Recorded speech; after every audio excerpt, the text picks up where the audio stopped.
galera, começamos então mais um assunto importantíssimo para essa nossa preparação. Agora a gente começa a conversar sobre os direitos e deveres individuais e coletivos. O famoso artigo 5º do texto constitucional, o dispositivo mais longo da nossa Constituição. E aqui a gente tem muita informação, né? Nós iremos conversar sobre várias recomendações aqui, tratar dos vários direitos, das várias liberdades, falar de remédios constitucionais, falar de muita coisa, né? Sou o professor Arthur Damasceno e a nossa matéria de direito constitucional começa a ganhar um novo corpo agora, quando olhando para esse nosso artigo 5º. Vamos lá, vamos começar aqui tratando do título 2 da nossa Constituição, dos chamados direitos e garantias fundamentais, mas em seu capítulo 1º, os direitos e deveres individuais e coletivos. Bom, a gente começa fazendo a leitura desse caput, esse cabeçalho, dessa abertura que diz que todos são iguais perante a lei, sem distinção de qualquer natureza, garantindo-se aos brasileiros e aos estrangeiros residentes no país a inviolabilidade do direito à vida, à liberdade, à igualdade, à segurança e à propriedade nos termos seguintes. E aí nós temos os vários 79 incisos que serão desbravados por nós nesse nosso bate-papo. Importante lembrar que aqui o nosso constituinte, abrindo o artigo 5º, ele já traz que todos são iguais perante a lei. É aqui que a gente já começa a verificar a ideia no chamado princípio da igualdade, né? O princípio da igualdade que traduz a ideia de sermos todos iguais, mas nós perceberemos que em alguns momentos, só limpar aqui, em alguns momentos nós teremos algumas diferenças que precisam ser levadas em consideração. Essas diferenças que nós veremos no decorrer do nosso estudo são diferenças importantes, diferenças que não ofendem o princípio da igualdade, porque na realidade essas diferenças existentes, elas vão buscar nada mais que garantir a igualdade. Muitas vezes há necessidade de se tratar desigual, se tratar diferente, para que consigamos atingir um resultado de justiça social, de igualdade. Tanto quanto paradoxo, no primeiro momento, né, você imaginar tratamento diferenciado para igualar, mas é justamente o que nós veremos. E não sei se você percebeu, nesse nosso caput, o Constituinte ele já traz uma abertura dos valores que nós iremos estudar de maneira mais específica, quando falando da vida, do direito à vida, as várias liberdades, a própria igualdade, a segurança, e aqui a gente fala de segurança pessoal, a gente fala de segurança jurídica e a propriedade. A gente também tem muita coisa relacionada à propriedade no âmbito dos direitos fundamentais. Mas lembre-se que esses vários direitos, de acordo com o caput do artigo 5º, eles são destinados aos brasileiros e aos estrangeiros residentes no país. Mas o Supremo Tribunal Federal também já nos mostrou em orientação que esses direitos eles não estão apenas destinados aos brasileiros e estrangeiros residentes, né? Todo e qualquer indivíduo que aqui no Brasil se encontrar, ainda que esteja em trânsito, nós teremos essa possibilidade, né, da aplicação dos direitos fundamentais. Arthur, mas todos? Não, todos não. Até porque quando a gente começa a estudar direitos fundamentais, nós não estudamos apenas o artigo 5º. O artigo 5º é apenas a abertura dos direitos fundamentais. Por isso, título 2, Direitos Fundamentais, capítulo 1, Direitos e Deveres Individuais e Coletivos. Mas aqui a gente também vai ter que estudar os direitos sociais, nós também temos estudo sobre nacionalidade brasileira, sobre os direitos políticos e a tal da cidadania, que nós até conversamos lá nos princípios fundamentais. Então a gente vai verificar que, por exemplo, a nacionalidade brasileira não é para qualquer indivíduo. O estrangeiro, por exemplo, que tem a pretensão de se tornar um nacional, de conquistar a nacionalidade brasileira, ele vai ter que atender a algumas regras. Alguns requisitos precisam ser cumpridos. Dentre esses requisitos, a residência no Brasil. Para se tornar um brasileiro naturalizado, é necessário residir no Brasil. Arthur, por quanto tempo?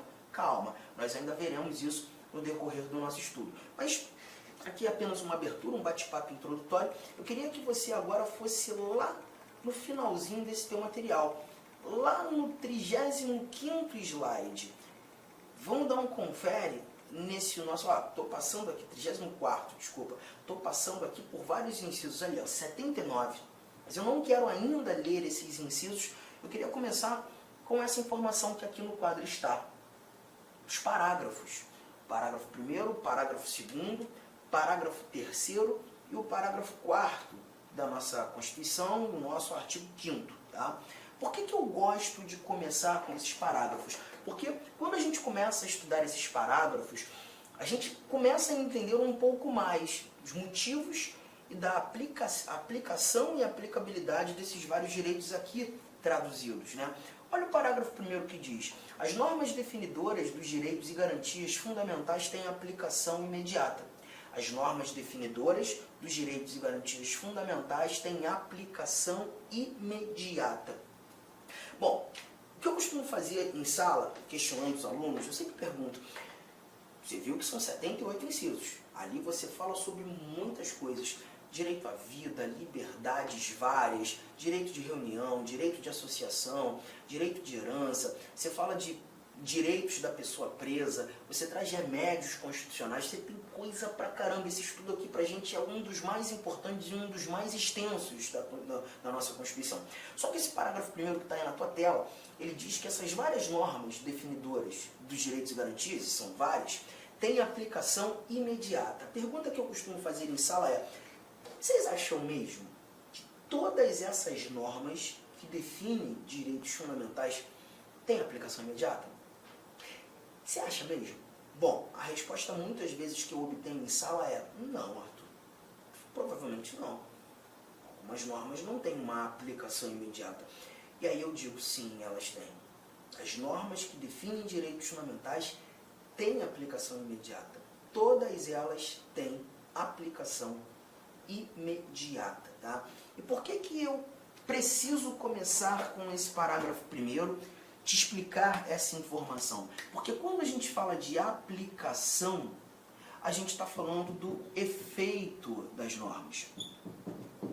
Do efeito das normas. E eu preciso que você guarde que toda norma constitucional tem efeito imediato. Toda norma constitucional tem efeito imediato. Inclusive essas, que traduzem os chamados direitos fundamentais. A partir do momento que o Constituinte diz que aquele direito é meu, inseriu aquele direito fundamental no texto constitucional, aquele direito é meu de imediato. O direito fundamental passa a ser meu imediatamente a sua introdução no âmbito dos direitos e deveres individuais e coletivos, no âmbito dos direitos fundamentais. Até porque esse parágrafo 1º fala dos direitos e garantias fundamentais, não só o artigo 5º. Tá? O efeito é imediato. Agora, um cuidado que a gente tem que ter é que, perceba, nem todo direito fundamental tem a aplicabilidade imediata. Nem todo direito fundamental tem a aplicabilidade imediata. Então, cuidado com isso. Aplicação,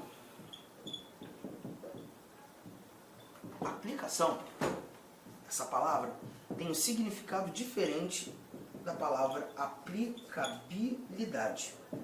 São coisas distintas, bem distintas, tá? Quando você fala aplicação, você está falando, por exemplo, anotei ali, né, o efeito das normas. E já chegamos à conclusão que toda norma que traduz um direito fundamental tem esse efeito imediato, tem a aplicação imediata. Mas nem todo direito vai ter o exercício imediato. A aplicabilidade diz respeito ao exercício do direito, ao poder exercer aquele direito a hora que eu quiser ou imediatamente. Nem todos eles apresentarão esse efeito, esse exercício, essa aplicabilidade imediata. Vamos começar a mostrar alguns exemplos. Anotou isso aqui? Efeito e exercício. Anotou isso aqui? E agora a gente começa a trazer alguns exemplos. Eu vou te mostrar um exemplo aqui muito bom, um exemplo que eu gosto muito, que é o que a gente encontra aqui no nosso inciso de número 40. Inciso 40. Deixa eu apagar aqui para que o seu exame seja nítido. Olha o que temos nesse nosso inciso 40. Esse inciso 40, ele fala justamente 40. Ele traz pra gente o princípio da irretroatividade da lei penal. Princípio da irretroatividade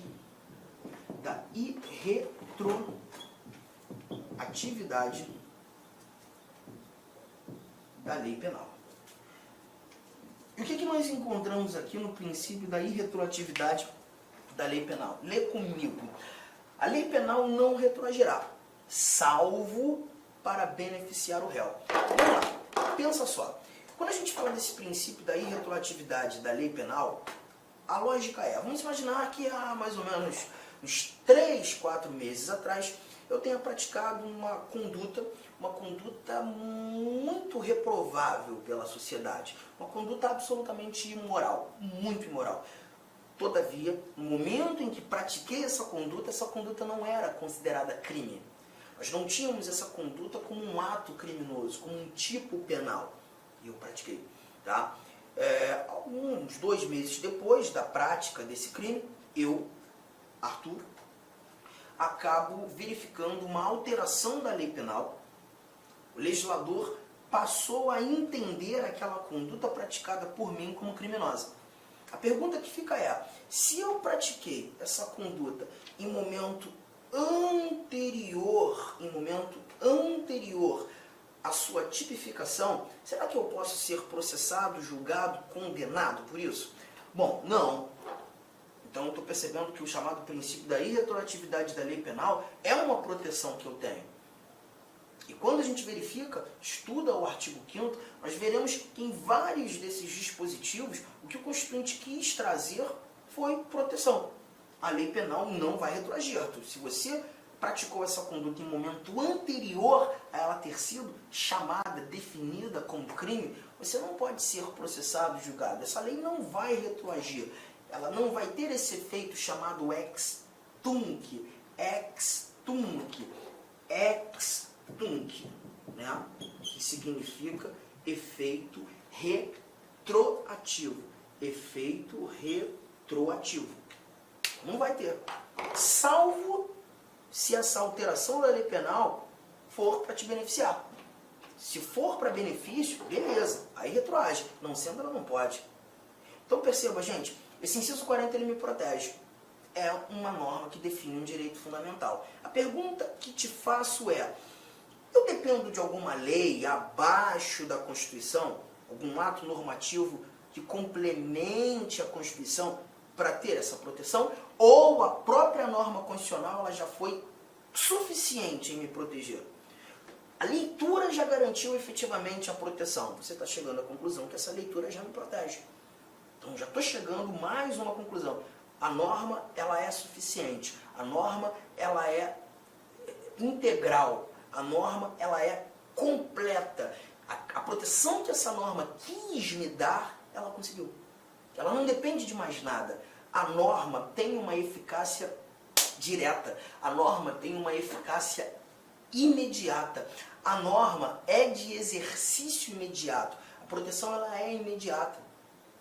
Então, concluindo aqueles dados que a gente viu agora há pouco, essa norma tem aplicação imediata. Aplicação. Porque quando a gente fala de aplicação, a gente está tratando daquela norma que tem um efeito imediato. Toda norma tem efeito imediato. Agora, será que, além do efeito imediato, eu consigo praticar, vivenciar, gozar dessa proteção imediatamente? Consigo. Então, aqui você está verificando que essa norma ela tem uma eficácia plena, porque ela é completa. E não houve aqui na anotação a possibilidade de uma restrição. Arthur, a lei penal não retroagirá, salvo para beneficiar o réu. No entanto, se você fizer isso aqui, ela pode retroagir para te prejudicar. Não tem essa exceção. Não existe essa possibilidade escrita, prevista, de se diminuir a minha proteção. A proteção está lá. A norma não retroage em prejuízo. Tamo junto, tranquilo. Então a gente está percebendo essa norma como uma norma de eficácia plena.